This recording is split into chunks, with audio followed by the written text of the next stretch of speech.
Bok, ja sam Bruna, imam 17 godina, idem u klasičnu gimnaziju, živim u Zagrebu. Ove godine sam krenula na agility sa svojim psom Korom i ljeti ronim.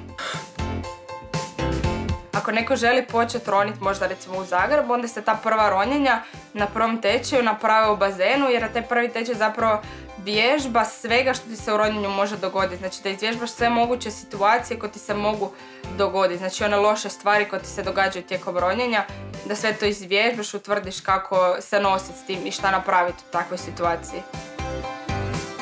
Prvo slijedi priprema, znači slaže se boca sa džeketom, sve se provjerava, sva oprema, onda se kreneš oblačit, obučeš se, staviš to sve na sebe, razgovaraš, znači uvijek se roni u paru i onda sa svojim takozvanim badijem, jer roniš s badijem, razgovaraš, znači napraviš plan ronjenja, gdje ćeš ronit, kako ćete ronit, dogovorite se za nekakve signale, jer pod vodom naravno ne možeš govorit, pa se signalizira sve rukama.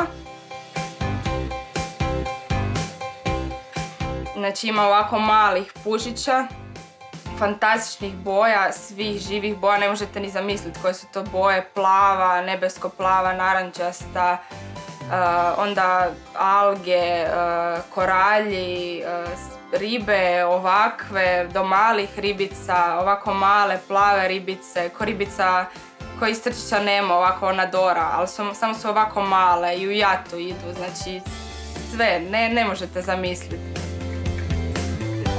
Kada odete na more i stvarno probate, jer je to fenomenalno jedno iskustvo, pogotovo kad shvatiš da sam sa svojim dahom možeš kontrolirati da li ideš gore ili ideš dolje i slobodan si, jednostavno ne moraš s nikim pričat, ideš zaroniš, ne moraš s nikim pričat, osjećaj ko da lebdiš. Mislim, meni mama jednom rekla kad sam došla s ronjenja, wow, šta se tebi dogodilo, takva promjena na tebi, jer sam bila sva njurgova prije ronjenja i onda odem na ronjenje, ispušem se i vratiš se totalno druga osoba.